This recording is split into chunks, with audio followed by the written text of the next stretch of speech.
Just knit and stay out of grown-up conversations. My niece Ashton spat those words at me across my sister's dinner table, and every head turned to watch the crazy old aunt get put in her place. But 2 weeks later, when I walked into her company's board meeting and the CEO stood up to announce that I was their new majority shareholder, I watched Ashton's face drain of every drop of color, and I realized that sometimes the sweetest revenge is served with a corner office.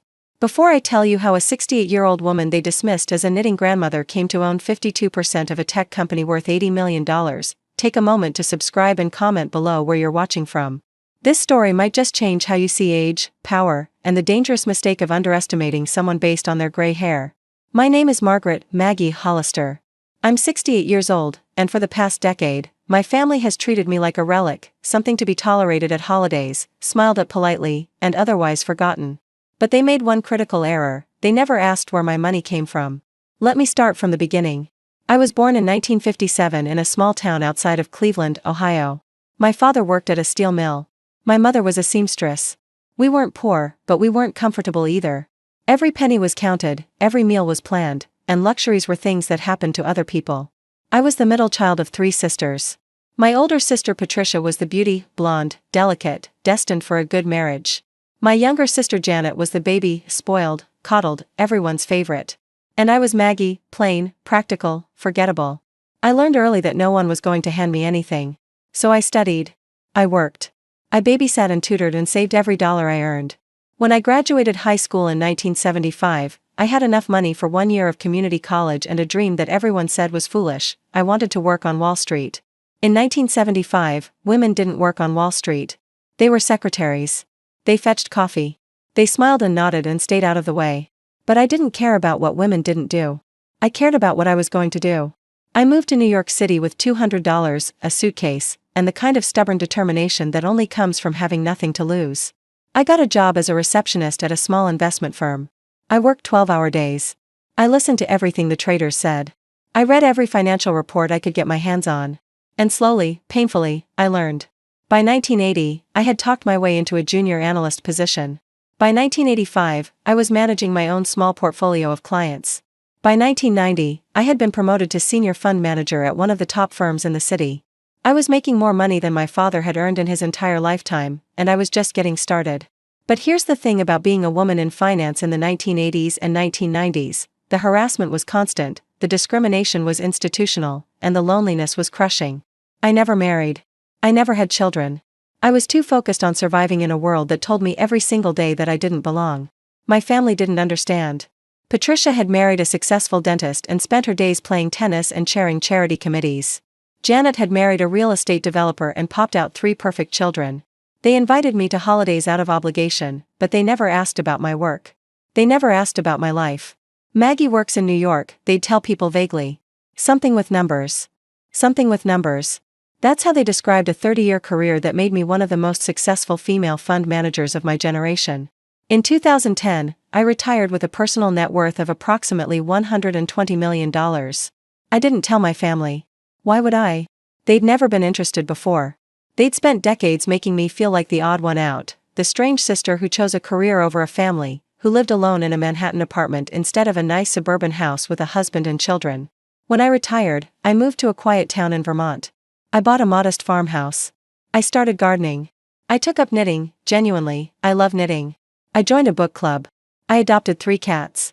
And I began investing again, quietly, through a series of holding companies and LLCs that kept my name out of the spotlight. I wasn't managing other people's money anymore.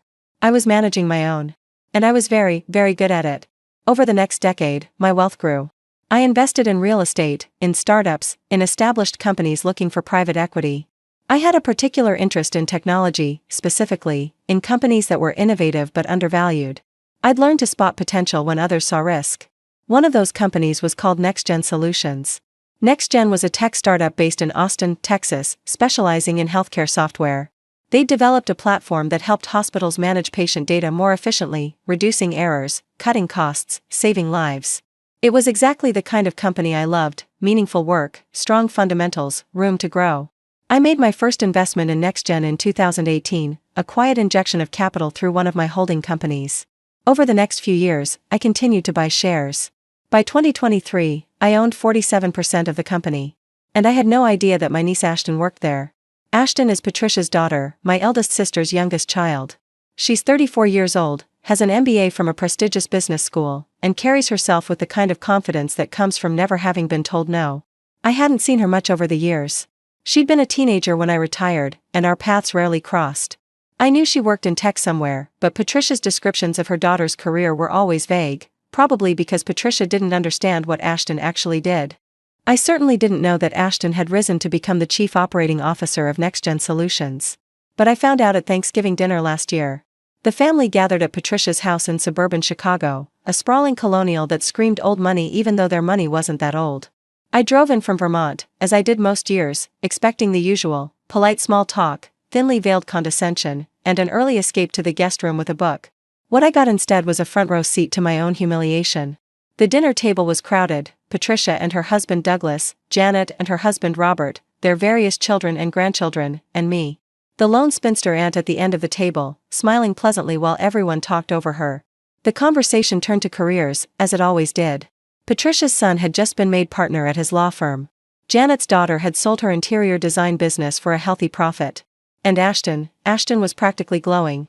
The company is on track to be valued at over $80 million by next quarter, she announced, swirling her wine. We're in talks with several major hospital systems on the East Coast. Our growth trajectory is phenomenal. That's wonderful, dear, Patricia beamed. You've worked so hard. It's not just hard work, Ashton said with a smug smile. It's about vision. Understanding where the industry is going. Making the tough calls that others are afraid to make. I couldn't help myself. What kind of tough calls?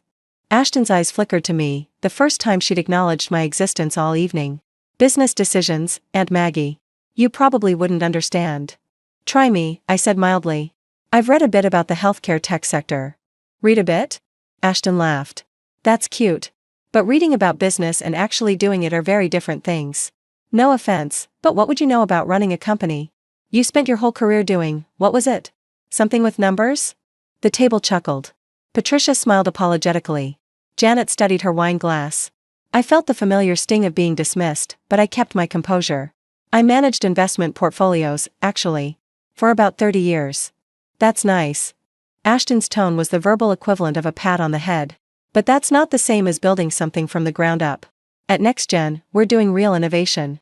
We're changing healthcare. It takes a certain kind of mind to understand the complexities. I'm sure it does, I said quietly. But Ashton wasn't finished.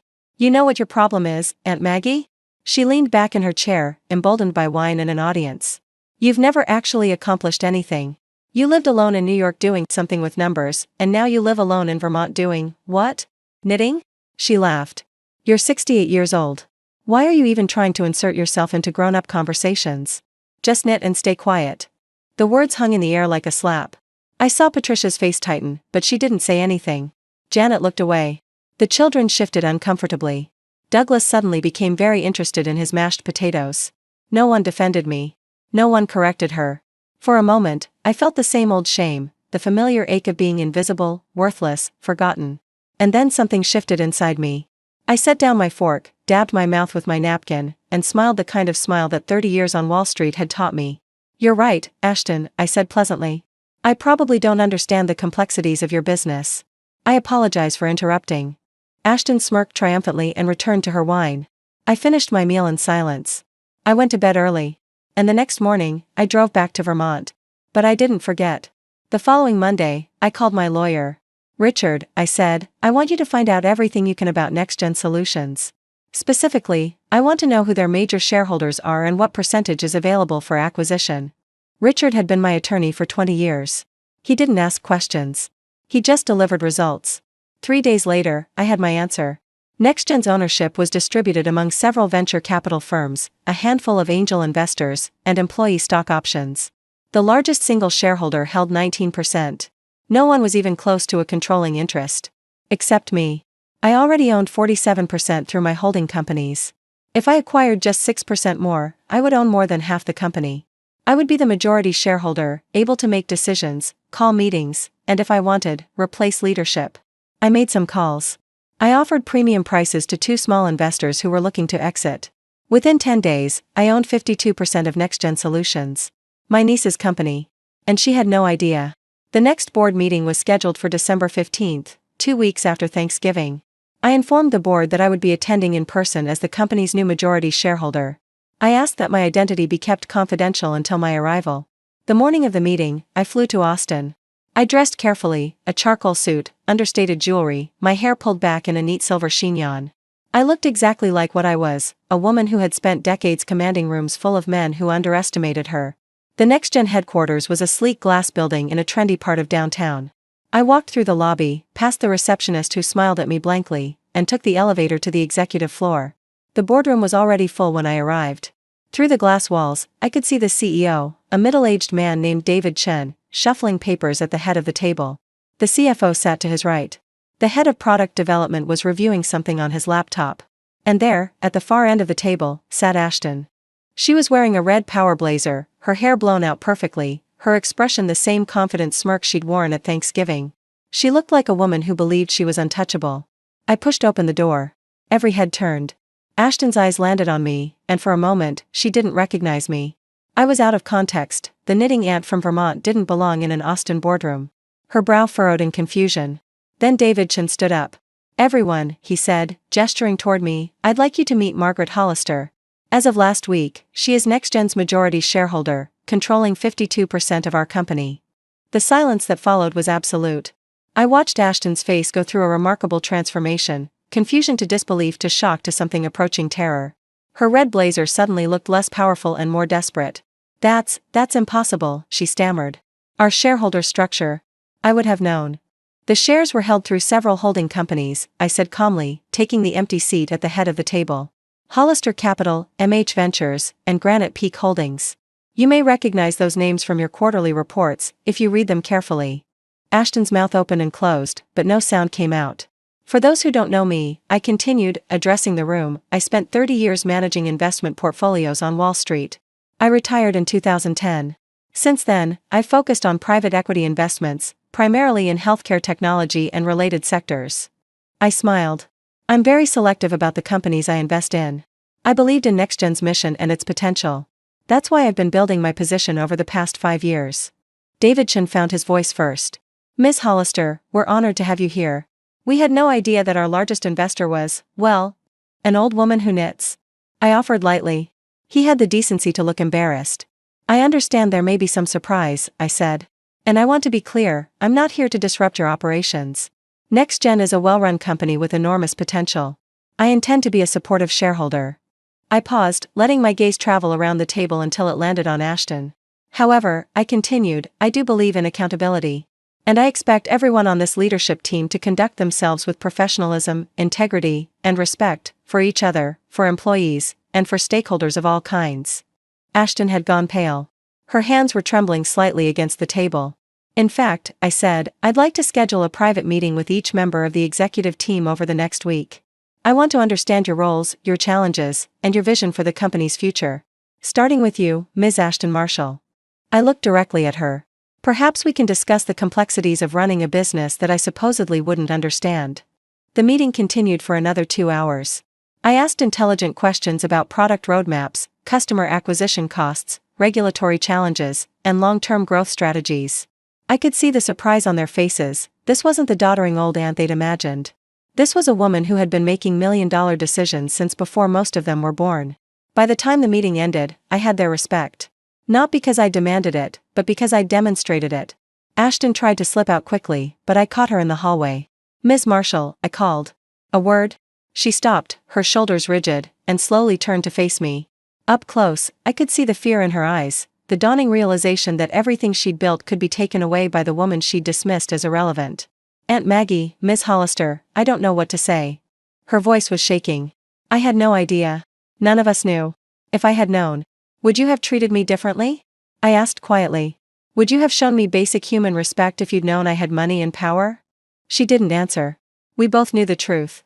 "Here's what's going to happen," I said. "I'm not going to fire you. I'm not going to publicly humiliate you. That's not who I am." Relief flooded her face. "Thank you. Thank you so much." "I'm not finished." My voice hardened. "You're talented, Ashton. You wouldn't have risen this far if you weren't. But talent without character is a liability. The way you treated me at Thanksgiving, the way you've clearly treated anyone you consider beneath you, that has to change." She nodded frantically. "It will. I promise. I don't want promises. I want action. Over the next 6 months, I expect you to demonstrate genuine leadership, not just competence, but integrity. Mentor younger employees. Listen to perspectives that differ from your own. Treat every person in this company with respect, from the CEO to the janitorial staff. I will, she whispered. And one more thing. I stepped closer. Never, ever tell another person to just knit and stay quiet. You have no idea what battles they've fought, what mountains they've climbed, or what power they might be holding in reserve. She was crying now, silent tears streaming down her perfectly made-up face. I'm sorry, she managed. I'm so sorry, Aunt Maggie. I looked at her for a long moment. This was my sister's daughter, a young woman who had been raised to believe that worth came from appearance, achievement, and the accumulation of status. She'd never learned that true power comes from how you treat people when you think no one important is watching. Apologies are a start, I said finally. But they're only words. Show me who you really are over the next 6 months. That's how you earn back my respect. I walked away, leaving her standing in the hallway. The flight back to Vermont was peaceful. I watched the clouds pass beneath the plane and thought about the strange journey that had brought me here, from a steel town in Ohio to the executive suite of a tech company, from the invisible sister to the majority shareholder. I hadn't planned any of this. I'd invested in NextGen because I believed in its mission, not because my niece worked there. The Thanksgiving confrontation had simply accelerated a reckoning that was probably inevitable. But I'd be lying if I said it didn't feel good. Not the revenge, I'm too old for pettiness. What felt good was finally being seen. Finally being acknowledged for what I'd accomplished. Finally standing in a room full of people who had underestimated me and watching them realize their mistake. 3 months have passed since that board meeting. Ashton has, to her credit, made genuine efforts to change. She started a mentorship program for junior employees. She apologized personally to several colleagues she'd apparently treated poorly over the years. She even called me last week, not to talk business, but to ask about my garden and my cats. I've been thinking about what you said, she told me. About not knowing what battles people have fought. I've been so focused on my own climb that I never stopped to consider anyone else's journey. That's a good realization, I said. Can I ask you something? Her voice was hesitant. Why didn't you ever tell anyone about your career? About your success? All those years at family dinners, and you just let us believe you were nobody. I thought about the question for a moment. Because I didn't need you to know, I said finally. My worth wasn't dependent on your approval. I knew who I was and what I'd accomplished. The only people who needed external validation were the ones who didn't have internal confidence. I paused. I hope you understand that someday. She was quiet for a long time. I'm starting to. Last week, I attended another family dinner at Patricia's house. This time, when the conversation turned to careers, something different happened. Ashton spoke up. Actually, before we go around the table, I think there's someone whose accomplishments we've overlooked for way too long. She looked at me. Aunt Maggie, would you tell everyone about your career? For real this time? Patricia looked confused. Janet set down her wine. The grandchildren stopped fidgeting. I smiled. Well, I said, it's a bit of a long story. For the next 45 minutes, I told them. About Wall Street in the 1980s. About the discrimination and the harassment and the triumphs. About managing billions of dollars while they thought I was just doing something with numbers. About retiring as one of the most successful female fund managers of my generation. About building a private equity portfolio that now included, among other things, majority ownership of my niece's company. When I finished, the table was silent. Patricia was crying. Maggie, I had no idea. Why didn't you ever tell us? You never asked, I said simply. And honestly, I didn't think you'd care. That hurt them, I could see it in their faces. But it was the truth. I care now, Patricia said, reaching for my hand. I'm so proud of you. And I'm so sorry we made you feel invisible. It wasn't a perfect reconciliation. Decades of dismissal don't disappear over one dinner. But it was a start. As I drove back to Vermont the next morning, I thought about the journey that had brought me here. The decades of loneliness.